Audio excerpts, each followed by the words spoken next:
Now we'll learn about what are the different types of memory management. Okay? What is memory management?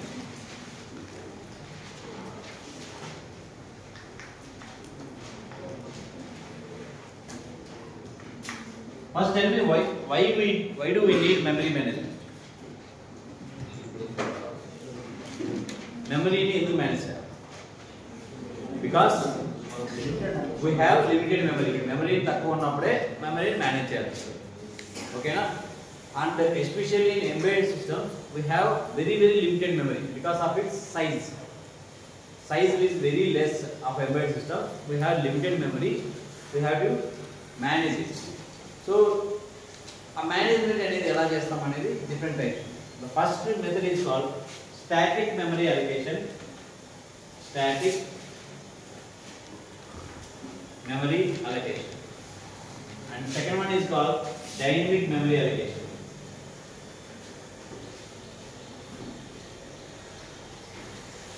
It's simple like this. అంటే you have ఒక class room లో 10 చైర్లు ఉన్నాయి, but మీరు 20 మంది ఉన్నారు. 20 మంది వచ్చి కూర్చున్నారు క్లాస్ లో. ఎవరు క్లాస్ లో చైర్లో కూర్చోవాలి అంటే మెమరీ అంటే ప్లేసెస్, అక్కడ నేను వచ్చి డేటా వచ్చి కూర్చోబెట్టాలి. సో దాంట్లో 2 టైప్స్ తీసుకోవాలి, స్టాటిక్, డైనమిక్. సో మామూలుగా 20 మంది వచ్చారు కాలేజ్లో, 10 సీట్సే ఉన్నాయి. సో ఎవరికి సీట్ ఇస్తారు అనేది ఎట్లా అంటారు, ఎవరికి అవసరం ఉంటే వాడికి ఇస్తారు. అంటే ఫర్ ఎగ్జాంపుల్ ఇప్పుడు క్లాస్ రన్ అవుతుంది, క్లాస్ వినాలి అనుకున్న వాళ్ళు అందరూ 20 మంది ఈక్వల్గా ఉండదు కదా. ఈక్వల్గా ఉన్నప్పుడు ఏం చేయాలని మనం చూద్దాం. ఈక్వల్ కూడా ఫస్ట్ ప్రయారిటీ ఎవరికి ఈక్వల్ ఇంట్రెస్ట్ ఉందో వాళ్ళు వచ్చి ఫస్ట్ కమ్ ఫస్ట్ సర్వ్ అని పెడతాం. రోజు ముందు వచ్చి కూర్చోండి నేను చెప్తాను. సో వాళ్ళు కూర్చుంటారు, మిగిలిన వాళ్ళు నిలబడుకోవాల్సిందే, అంటే no there is no choice. Or run time real టైంలో క్లాస్ చెప్పేటప్పుడు ఎవరైనా వచ్చి వినొచ్చు, ఎవరైనా వచ్చి వెళ్ళొచ్చు అనే ఒక దాన్ని పెట్టాం. That is called real time అని. రియల్ టైం అంటే క్లాస్ ఏం జరుగుతూ ఉంటుంది. సో 10 మందిలో 10 మంది కూర్చోపోయారు, వాడికి నచ్చలే క్లాస్, వాడే ఖాళీ చేయొచ్చు. మనం అంటే ఒకసారి వచ్చి కూర్చునేస్తే that is fixed, comes under static. అంటే is not able to move till the completion of that a work అయితే ఆ వర్క్ అయిన వరకు వాడే కూర్చునేస్తారు. Dynamic is nothing but it shift అవుతూ ఉంటాడు మెమరీ లొకేషన్. అంటే ఎవరైనా కూర్చోవచ్చు, మళ్ళీ మూవ్ అవ్వచ్చు, మళ్ళీ కూర్చోవచ్చు, మళ్ళీ రిలీజ్ అవుతుంది, ఇలా జరుగుతుంది.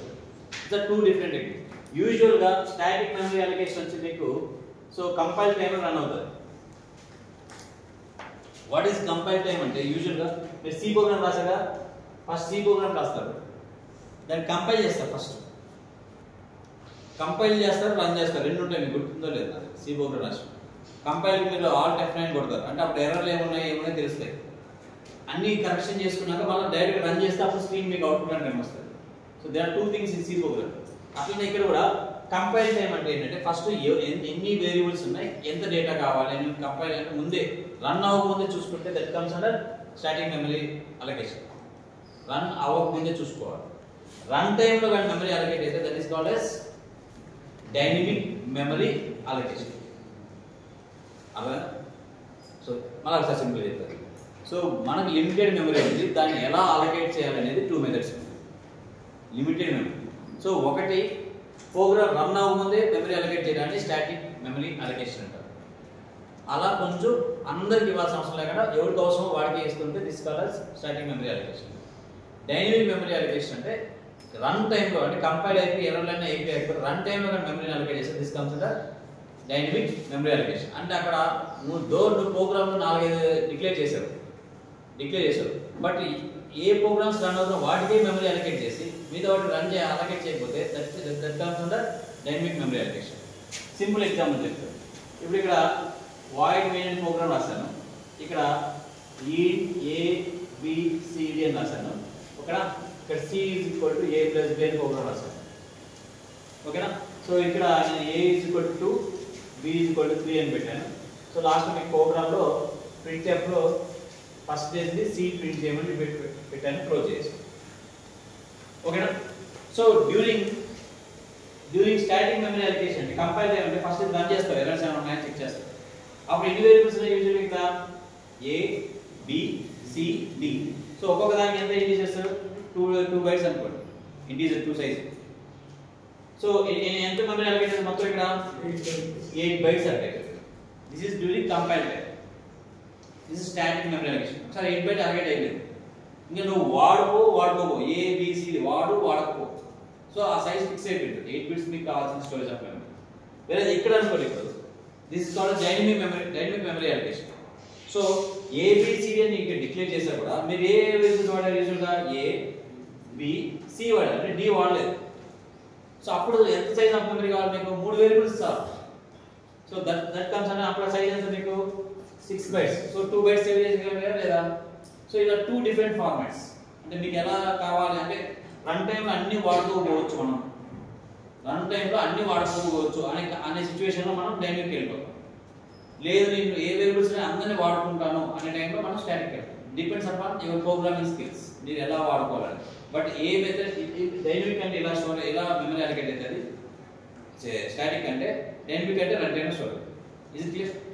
సో దీని సింప్లెస్ట్ గా మీరు, so memory will be allocated during compile time.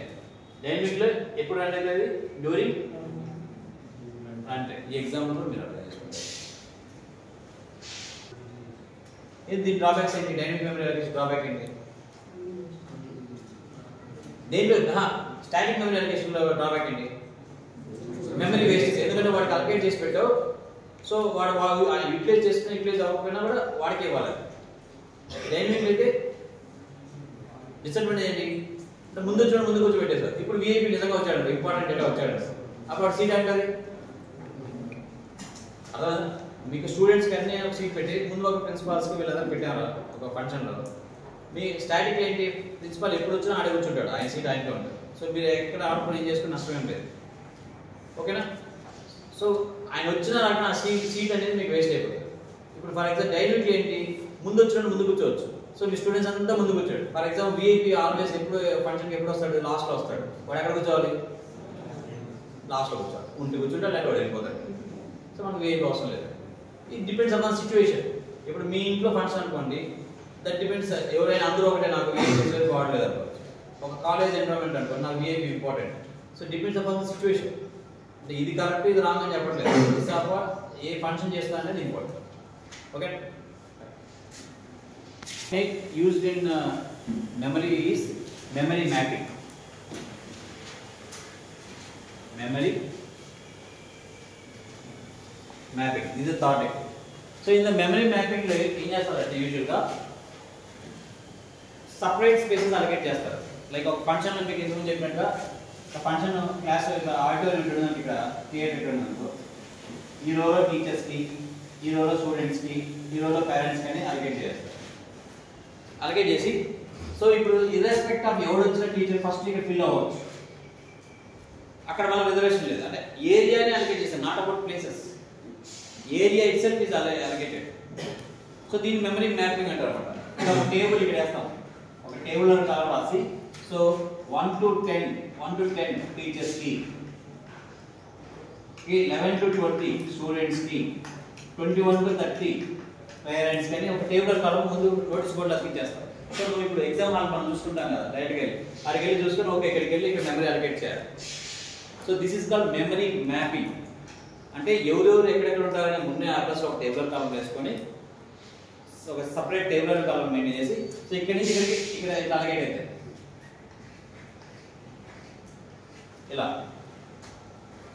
అంటే ఫర్ ఎగ్జాంపుల్ మ్యాక్సిమం టీచర్స్ ఒక 10 మంది వస్తారు అనుకోండి, వాళ్ళు 10 చైర్లు వేసి వదిలేస్తారు. అది ఇంకా ఏ టీచర్ వస్తారో మీకు అనవసరం, వాళ్ళ చైర్ వాళ్ళు ఉంటాయి. స్టూడెంట్స్కి మామూలుగా మీ స్ట్రెంత్ ఒక 200 అనుకోండి, 100 మంది వస్తారని చెప్పి 100 చైర్లు పెట్టేస్తాం. ఇంకా ఎవరు స్టూడెంట్ వస్తారు, ఇంకా లేట్గా వచ్చాడు వాడు కర్మ వాడికి, అర్థం? సో ఇక్కడ ఎవరి ఇంపార్టెన్స్ వాళ్ళకి ఉంది. So it is nothing but static, అంటే వీళ్ళని అలొకేట్ చేస్తారు. దాంట్లో మన డైనమిక్ లోపల, అంటే ఎవడు వస్తే వాడు ముందు కూర్చోవచ్చు, అర్థం? It's a mixer. So this concept is called memory mapping. ఒకవేళ సైజ్ సరిపోలేదు, ఇప్పుడు పక్క సైజ్ సరిపోలేదు, స్టూడెంట్ పేరెంట్స్ ఎక్కువ మంది వచ్చారనుకోండి, అప్పుడు ఎక్స్టర్నల్ మెమరీని ఒక దాన్ని తీసుకొచ్చి దీన్ని కనెక్ట్ చేసి ఆ మెమరీ మ్యాపింగ్ ఇక్కడ పెడతారు. అంటే ఇక్కడ ఇప్పుడు ఫర్ ఎగ్జాంపుల్ ఒక 500 చైర్లు వరకు సరిపోతాయి, చైర్లు లేవనుకో for example.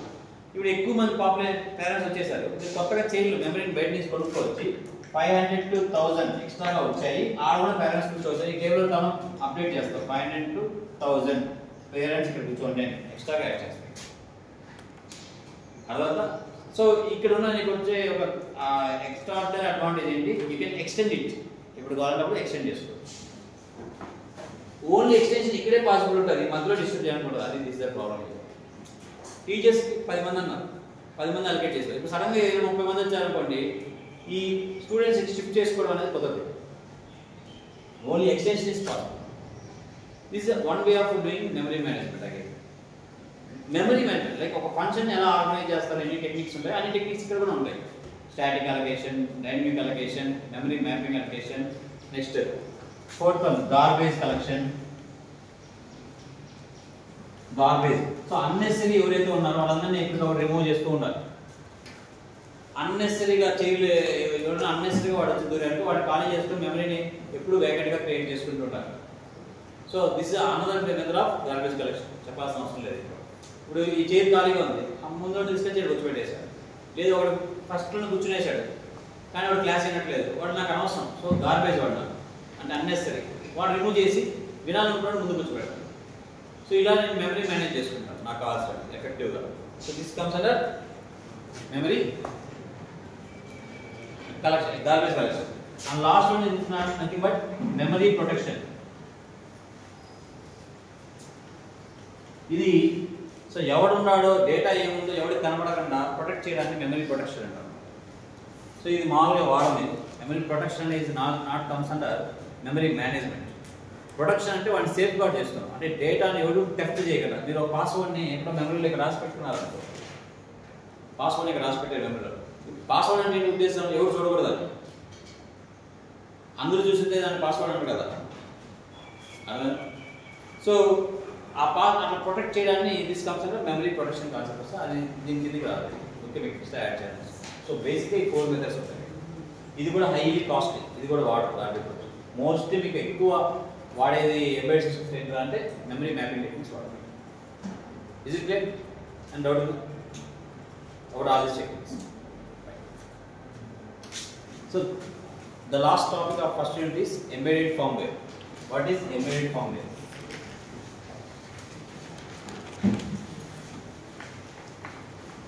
You hold it. Is a last name. Firmware.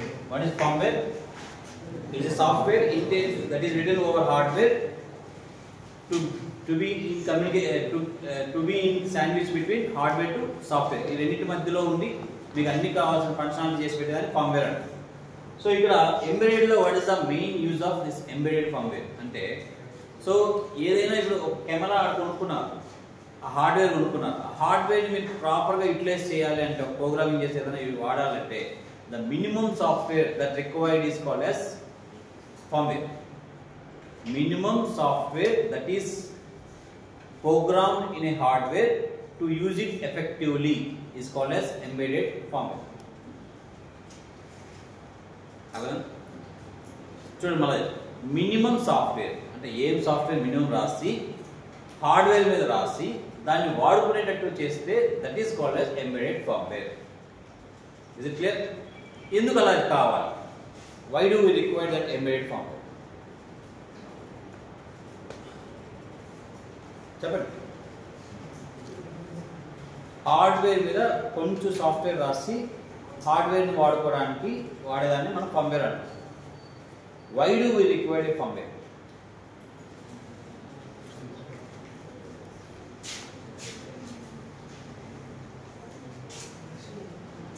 ఎందుకోసం?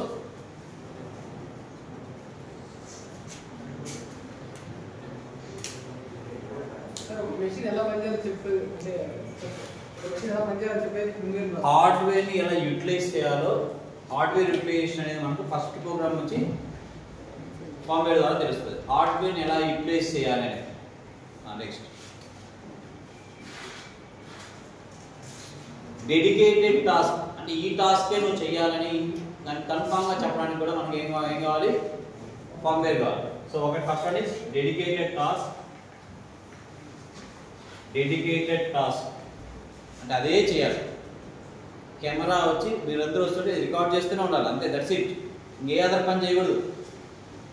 ఇట్లా వచ్చే ఇప్పుడు ఈరోజు మేము రికార్డ్ చేయడానికి కాసేపు అట్లా హాయిగా ఫోటోలు తీసుకుంటూ ఉంటుంది, అదేమన్నా? No, it does the video recording work, that's it. ఇంకా అదర్ వర్క్ చేయదు. Next second hardware utilization. హార్డ్వేర్ని యూటిలైజ్ చేయడానికి మినిమం కావాలి. యూటిలైజేషన్.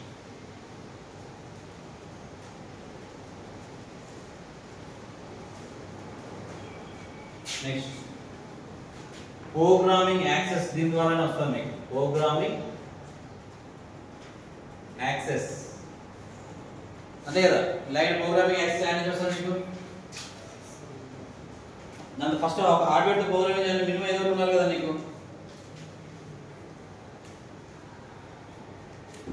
ఓకేనా.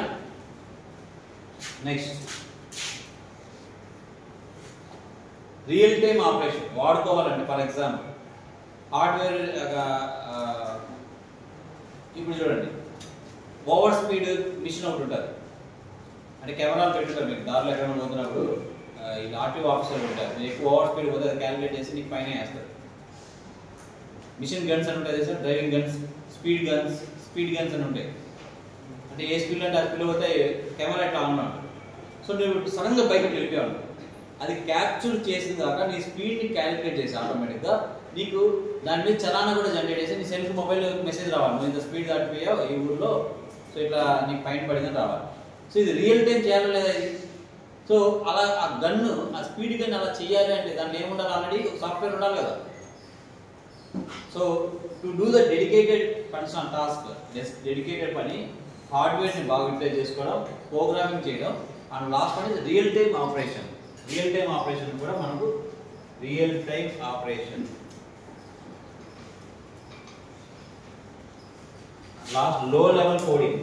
సో లో లెవెల్ అంటే హార్డ్వేర్ తో రాసే ప్రోగ్రామ్ ఉన్నాయి. ఇప్పుడు low level coding. Low level coding these are the main functionality of writing a firmware software. ఒక ఎంబెడెడ్ లో ఫర్మ్వేర్ అనే కోడ్ ఎందుకు రాస్తామంటే దీస్ ఆర్ ద మెయిన్. అదే ఓకే రాస్తాం.